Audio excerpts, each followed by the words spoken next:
Bab 1. Antar medan perang dan kamar direksi. Pada bab ini, penulis buku ini menunjukkan tentang argumentasi lebih lanjut kenapa perang itu analog atau sama dengan bisnis. Atau setidaknya ada beberapa kesamaan. Bagian 1, bab 1, dari Gundik ke Mao Zedong. Pada bagian 1 bab 1, penulis menjelaskan pengaruh Sun Tzu dalam militer di Cina.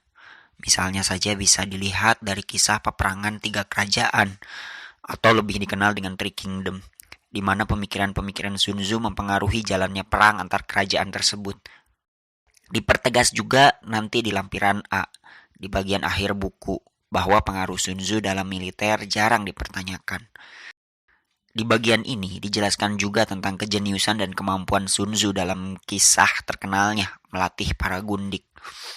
Dalam ceritanya, setelah Kaisar Ho Lu dari Wu membaca karya Sun Tzu, Seni Perang atau The Art of War, Kaisar tersebut meminta Sun Tzu mendemonstrasikan karyanya.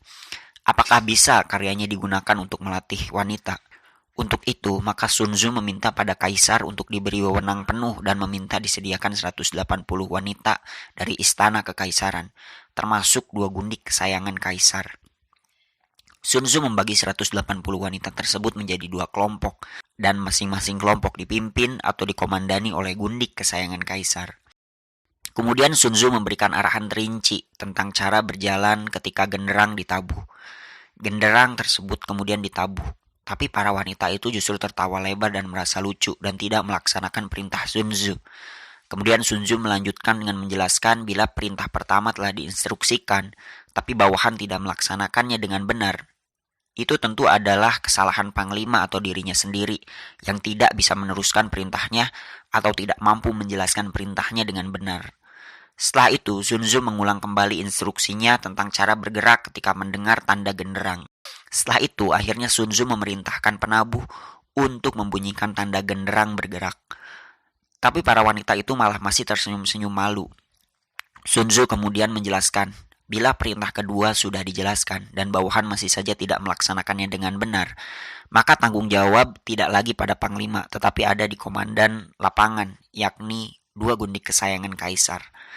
Maka Sun Tzu memerintahkan eksekutor untuk memenggal kedua gundik kesayangan Kaisar tersebut. Kaisar Ho Lu mendengar ini dan meminta Sun Tzu untuk mengampuni 2 gundik kesayangan Kaisar. Sun Tzu menolak dan berdalih, ia sebagai panglima bahkan tidak perlu meminta persetujuan dari Kaisar sebagai kepala pemerintah. Karena wewenang bidang militer dan perang sepenuhnya adalah wewenang panglima. Akhirnya kedua gundik itu dipenggal di depan para wanita lain sebagai contoh. Dan Sun Tzu memilih 2 orang sebagai pengganti 2 gundik tersebut. Dan kembali mengulang perintah bergerak dengan genderang. Kali ini semua wanita menuruti perintah dan bergerak ke kiri, kanan, maju, mundur sesuai perintah yang diberikan. Tidak ada satupun wanita yang tertawa kecil. Di abad ini, seni perang Sun Tzu menjadi teks wajib dalam sekolah militer di dunia. Di bagian 1 ini pula ditunjukkan bahwa kutipan terkenal Mao Zedong, kenali musuhmu, kenali diri sendiri, 100 pertempuran, 100 kemenangan, sebenarnya adalah kutipan Sun Tzu. Siapa yang memiliki pengetahuan mendalam tentang diri sendiri dan diri musuhnya, akhirnya akan memenangkan semua pertempuran. Siapa yang mengenali diri sendiri tapi tidak mengenal diri musuhnya hanya memiliki peluang sama besar untuk menang.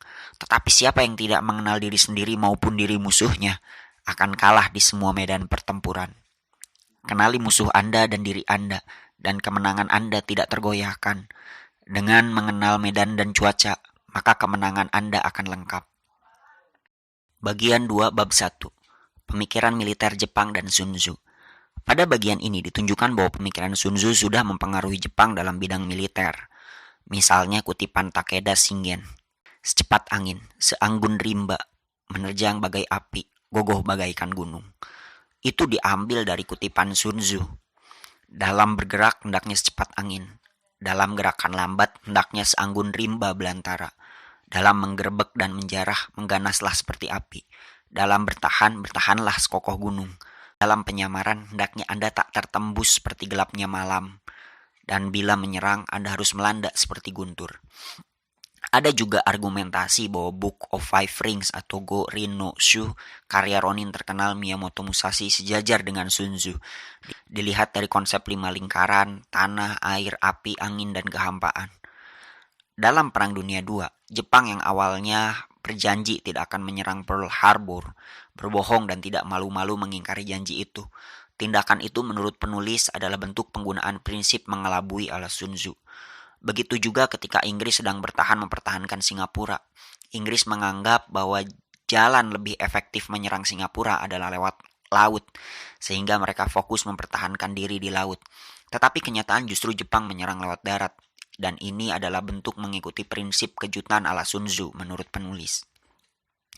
Bagian 3 bab 1, militerisasi dalam praktik bisnis Jepang. Di Jepang, ada buku wajib yang harus dibaca oleh para CIO atau ketua eksekutif atau para pengusaha di Jepang, yakni Book of the Five Rings, karya Miyamoto Musashi, yang mana menurut penulis, seperti di bagian sebelumnya, banyak kesamaan antar Book of the Five Rings dengan prinsip-prinsip Sun Tzu. Selain itu, juga yang wajib dibaca oleh CEO Jepang di urutan kedua adalah The Art of War-nya Sun Tzu, dan dilanjutkan dengan The Annals of the Three Kingdom atau Kisah Tiga Kerajaan, serta karya Cina klasik The Journey to the West. Selain itu, juga ada buku The Water Margin. Ini adalah kisah pemberontakan melawan kekuasaan yang juga merupakan karya Cina klasik. Pengaruh militer terhadap praktik bisnis Jepang lebih jauh daripada hanya membaca buku-buku tentang militer saja seperti yang disebutkan tadi. Tetapi lebih jauh lagi. Tiap tahun, Jepang diketahui menyelenggarakan perkemahan bagi para manajer dan karyawan. Perkemahan ini dikendalikan secara militer dengan ketat, termasuk di dalamnya ada ritual meditasi, pekerjaan tim, hingga teknik-teknik bertahan hidup dan lain sebagainya. Beban berat dalam perkemahan tersebut dibuktikan bahwa beberapa peserta tidak mampu bertahan dalam perkemahan tersebut. Tapi bagi yang berhasil dilaporkan dapat menjadi manajer dan pembuat keputusan yang lebih baik. Bukti terbaik menurut penulis bahwa bisnis Jepang menggunakan teori-teori militer adalah cara Jepang menaklukkan pasar dunia. Menurutnya, penaklukan Jepang atas pasar dunia itu menyerupai kampanye militer yang dikendalikan dengan baik. Dan kenyataan buku Kotler The New Competition itu adalah tesis Kotler tentang penggunaan teori militer oleh Jepang untuk memasuki dan menaklukkan pasar dunia.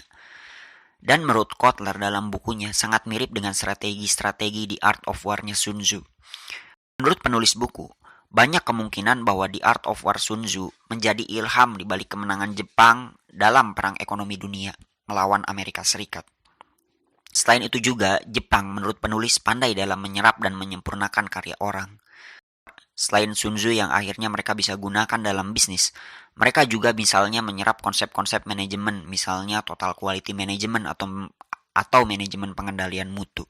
Selain itu, bukti lainnya bahwa Jepang sangat ahli dalam menyempurnakan karya orang adalah langkah-langkah yang Jepang gunakan untuk menaklukkan pasar dunia yang mereka istilahkan dengan Five Is. Dalam tahap awal, Jepang masuk ke pasar dunia. Jepang dikenal sebagai peniru besar. Perusahaan-perusahaan Jepang terkenal dengan pembelian produk asing yang tujuannya adalah untuk dipreteli, yang kemudian mereka buat kembali dengan bahan baku, suku cadang, dan tenaga kerja mereka yang murah. Ini adalah masa ketika orang-orang di dunia mengenal produk Jepang itu bermutu rendah dan murah harganya. Dalam tahap kedua, mereka mulai melakukan perbaikan kecil pada produk yang mereka tiru. Perbaikan ini dipusatkan pada mutu produk, tapi tetap mempertahankan harga murah. Selama masa ini, produk Jepang mulai diminati pasar dunia. Dalam tahap ketiga, Jepang mulai berimprovisasi, ditandai dengan produk-produk Jepang yang banyak peningkatan. Ini adalah masa di mana Jepang memperkenalkan lebih banyak model dan merek dari produk yang sama ke pasar. Masa inilah masa di mana Jepang dikenal sebagai pembuat produk bermutu baik. Dalam tahap keempat, Jepang mulai berinovasi. Ini adalah masa di mana Jepang memperlihatkan keunggulan mereka atas banyak produk barat yang sama. Tahap ini berlangsung tahun 1970-an, masa di mana Jepang mengalahkan produk-produk barat seperti dalam hal kamera, industri jam tangan, mobil, elektronik rumah tangga, dan lain sebagainya. Masa kelima adalah fase penciptaan. Fase Jepang untuk menjadi unggul dalam bidang produksi menciptakan teknologi-teknologi baru, misalnya saja komputer super cepat, kecerdasan buatan, dan bioteknologi. Dan kita bisa melihat Jepang sekarang saja sudah begitu dikagumi dalam bidang teknologi ini. Dan kalau berhasil, maka Jepang akan semakin memperkuat posisinya di pasar dunia. Penaklukan Jepang atas dunia dalam ekonomi ini mirip dengan kampanye militer menurut Kotler, dan hal ini menurut penulis dapat dibenarkan. Yang lebih mengherankan adalah ditemukannya banyak kemiripan antar literatur militer yang digunakan Jepang dalam bisnis mereka dengan The Art of War-nya Sun Tzu. Bagian 4 bab 1, Sun Tzu dan pembukaan Cina. Cina dalam tahun 1989 menjadi negara terbuka dalam ekonomi. Ini adalah kejadian menggembarkan abad 20. Keterbukaannya ini membuat banyak pengusaha ingin menjalin kerjasama dengan Cina. Tetapi kadang-kali negosiasi untuk kerjasama itu diakhiri dengan rasa kecewa. Karena pihak Cina kadang ingin menambah poin-poin dalam kerjasama tersebut setelah kerjasama tersebut disetujui oleh kedua belah pihak. Cina mengetahui kekurangan ini dan sedang berfokus memperbaikinya. Poin-poin prasyarat yang penting bagi Cina dalam kerjasama itu biasanya adalah Cina selalu menginginkan untuk adanya peningkatan pengetahuan dari pihak Cina, baik dalam teknik ataupun manajemen. Bidang lain yang mereka minta untuk dibantu adalah terkait dengan karya klasik mereka sendiri, yakni The Art of War-nya Sun Tzu. Cina aktif meriset karya Sun Tzu tersebut dan mencoba mengkaitkannya dalam manajemen serta bisnis. Ada beberapa contoh karya yang berusaha untuk meriset karya Sun Tzu tersebut dan dihubungkan dengan bisnis serta manajemen. Bagian 5 bab 1, Perang dan Bisnis. Dunia bisnis pada akhirnya bisa disimpulkan mirip dengan dunia perang. Dalam perang, kita kalah, kita akan kehilangan sumber daya, dana, infrastruktur, dan sumber daya manusia. Begitu juga dalam bisnis, ketika kita kalah, kita kehilangan modal dan pekerjaan dan mungkin aset-aset infrastruktur. Persaingan dalam perang, musuh itu seringkali kejam dan tanpa ampun. Begitu juga dalam bisnis, terkadang musuh kejam dan tanpa ampun, memukul kita tanpa habis hingga kita bangkrut. Kita bisa melihat contoh-contoh persaingan, misalnya Coca-Cola dan Pepsi, di mana Pepsi membandingkan produknya secara habis-habisan dengan Coca-Cola dan penuh terang-terangan. Sampai-sampai negara tersebut membuat aturan tentang etika pengiklanan. Tambahan dari channel kuasa. Kita sering melihat cara-cara merebut perusahaan lewat cara-cara sembunyi-sembunyi, membeli saham-saham perusahaan saingannya sehingga pemegang kendali saham perusahaan lawan adalah mereka sendiri. Bagian 6 bab 1, Militer dan Manajemen. Dalam perang, menurut penulis, kesamaan mendetail yang dihadapi oleh Panglima dan CEO atau pengusaha itu sama. Panglima dalam perang menghadapi masalah, perlu mengkonsolidasikan pemerintahannya, memperkuat wilayahnya sendiri yang sekarang ia miliki lewat kebijakan-kebijakan. Memperluas wilayahnya sekarang lewat cara menaklukkan negara tetangga, atau berpetualang ke negara dan wilayah jauh atau ekspedisi seperti yang dilakukan panglima zaman dahulu seperti Napoleon misalnya. Hal ini juga sama dengan yang dilakukan oleh pengusaha, yakni terus mencari peluang untuk tumbuh dan bertahan. Pengusaha perlu memperkuat pasar yang ia pegang dan produk yang sekarang ia gunakan. Misalnya saja dengan meningkatkan kualitas atau kesan produk di pasar yang sekarang. Selain itu, dalam hal memperluas wilayah, pengusaha juga melakukannya lewat cara 1. Mencari pasar baru dengan produk yang sekarang ia produksi. 2. Membuat produk baru untuk pasar yang sekarang sedang dia garap. 3. Mengembangkan bisnis baru dengan produk baru dan pasar baru. Untuk menjalankan langkah-langkah di atas sebenarnya relatif mudah jika pengusaha punya sumber daya tidak terbatas. Tapi kenyataan setiap pengusaha ataupun panglima selalu dibatasi oleh sumber daya yang terbatas. Sehingga perlu membuat strategi dan memilih strategi paling efektif atau bisa mencapai sasaran, serta efisien atau menggunakan sumber daya paling sedikit. Sumber daya yang dipertimbangkan adalah manajemen atau masalah kepemimpinan, manpower atau manusia atau masalah sumber daya manusia, mesin atau mesin, masalah sistem produksi dan peralatan, money atau uang, material atau bahan, masalah pemasukan bahan baku, method atau metode, masalah teknologi, market atau pasar, masalah cara mendekati pelanggan. Ketatnya persaingan makin tajam dengan faktor-faktor eksternal seperti kelasuan umum dalam ekonomi dunia, seperti saat pandemi seperti ini, resesi dalam banyak negara, tumbuhnya pesaing baru, ditemukannya teknologi sehingga menciptakan persaingan tidak tradisional. Beberapa peralatan modern manajemen yang digunakan untuk membuat keputusan strategis, misalnya sebagai contoh kurva pengalaman, matriks portofolio produk dari Boston Consultant Group, matriks pengarahan dari Shell, matriks dari General Electric, struktural analisis dan generik strategis oleh Michael Porter, dan pendekatan Booz Allen.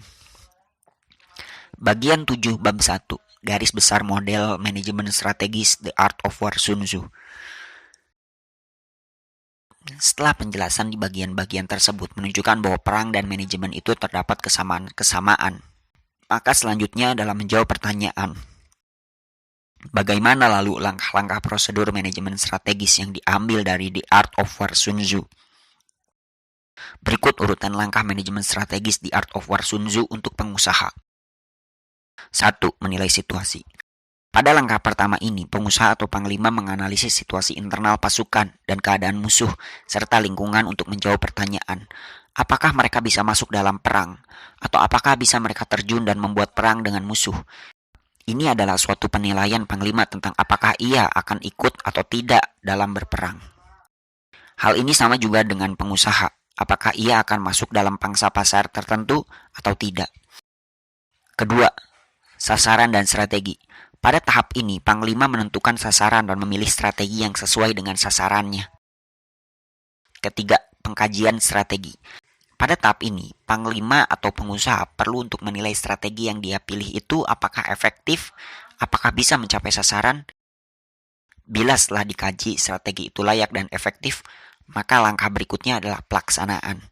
Tahap ini adalah mengoperasionalkan secara mendetail strategi yang dipilih.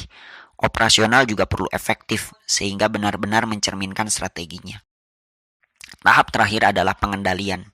Tahap ini adalah tahap di mana kita perlu membuat jaringan informasi untuk mencari informasi ketika strategi sedang berjalan atau dijalankan. Menilai apakah pelaksanaan strategi sesuai dengan rencana atau tidak, serta menilai apakah ada perubahan situasi sehingga diperlukannya perubahan strategi atau tidak.